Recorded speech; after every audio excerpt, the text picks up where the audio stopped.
slept a few hours only last night. I was kind of excited and fucked up at the same time. Now it's 7 in the morning. I'm catching a bus to town, and so I'm walking up the road, which is how we say going up the village. So I'm gonna bring you guys with me, do a little fast forward to see the whole place. Alright, catch you all the way up by Trevor's bus to go to Roseau. That's their house over there, the very last one. And by their house, I mean the house of the family that I used to live in many years ago and who I was still staying with, even after 10 years coming back unannounced. They still had a nice and warm welcome for me.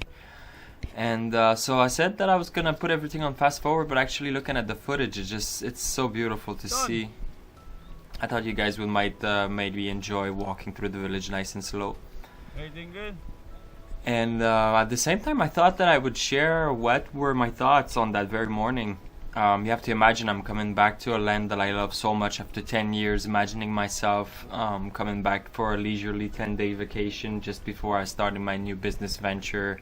And it's very good feelings. And I knew that they had been hit by Hurricane Maria 2 years prior, but I had no idea that it would still be like that when I came back. And I know for the untrained eye, what you're looking at right now is so beautiful and the nature is lush and everything is green. But there are some types of large fruit-bearing trees that are almost non-existent anymore, and it's very hard to find them. If we look on our right, the large tree that we see there is actually a mango tree, and on the left you have some bananas, but many of those have been knocked down during the storms, and the larger fruit-bearing ones like breadfruits and things like that are actually taking years and years for them to grow. So it looks beautiful, but trust me, it's not like it used to be. And there's broken houses everywhere, and so I'm standing there walking with my camera that I brought just in the idea of shooting these nice little dumb sort of jungle survival videos that I like to do, and swimming and just basically documenting my trip and whatnot. And I'm thinking, what if I can use these tools and create a documentary so that I can raise awareness and show the people how beautiful this place is how nice the people are, and maybe that I can generate enough love from them if they see how much it's worth caring for, to come back with funds and maybe help them in their struggles against the storms.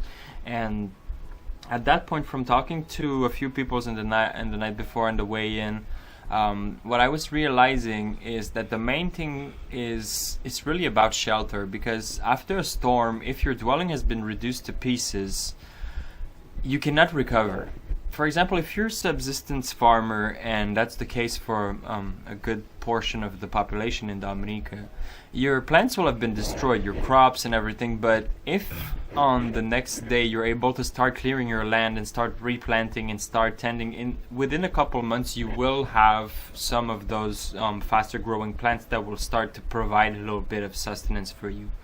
But if you wake up the next morning of the storm and your house looks like the one that we're seeing now on the left, your roof is gone, your foundations and your walls are cracked, the most of your belongings are wet, your floors have been flooded through and through, you have vermin, it's going to be moldy within days. How can you possibly, living in these conditions after surviving days and days of hardship through the storm itself, potentially losing loved ones, you have no power, you have no running water, there's pests everywhere because there's so many downed trees that there's mosquitoes and bugs that are festering, and those conditions are really hard. If you don't have a safe place to fall back on to help you start over, then it's weeks and weeks of the worst conditions that you have to work through just to be able to get yourself the basic standard of living that you need to then be able to help yourself into growing your food back, or going back to your previous occupation, whatever it may be. So the shelter part is paramount, because the nature will always it's very resilient. Only the large trees, they will take decades, and sometimes I wonder with the frequency of the large storms that we're seeing nowadays, will they ever be able to get back to maturity, or will they always be knocked down? year after year. That's the main concern towards nature, but it's very hard to address that. Making trees grow faster is not something that I can do, unfortunately, at this time. However, I thought, what if I can make everybody fall in love with the place, make this documentary, bring it back home, show it to my friends and family, do these little cool fundraising events, and hopefully be able to come back with some funds and help them buy materials, and hopefully share novel technologies that they may not have heard of or even access to the information to hear from these technologies, and start a movement of climate resilient housing building. And so I thought, yeah, that's fine, but I don't have that large of a social circle, and the reality is I can only tap so far into my friends and family, and even myself. No matter how much funding I'm gonna build these things, but if I use all my credit, I'll be able to build 2 or 3, and then I'll be mostly bankrupt. But if I can leverage this content and put it on the internet, and it starts getting engagement, and it can basically springboard into, if it becomes viral and you're able to generate revenue from it, can you imagine you have a project, you generate content from it, the content generates revenue, you use this revenue to further the project. Furthering the project, you also document different steps so that people can see. Yeah. Yeah, I hear.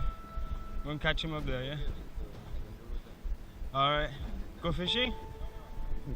Alright, take care, man. He's a really nice guy. I didn't want to interrupt him, but this is rather important.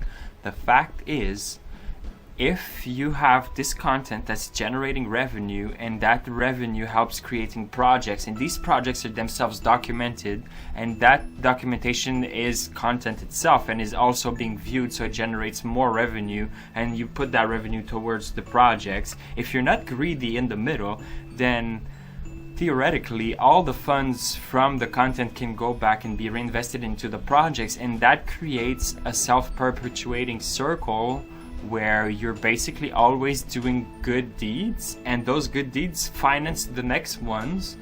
And if there's enough engagement and the movement becomes big enough and strong enough, then at that point you even have to start to have a say over the way that you generate your revenue, and then you can start to vet your sponsors and say, no, you have sweatshops, I don't want your money. No, you don't treat your employees ethically, I don't want your money. No, you don't dispose of your industrial waste properly, I don't want your money.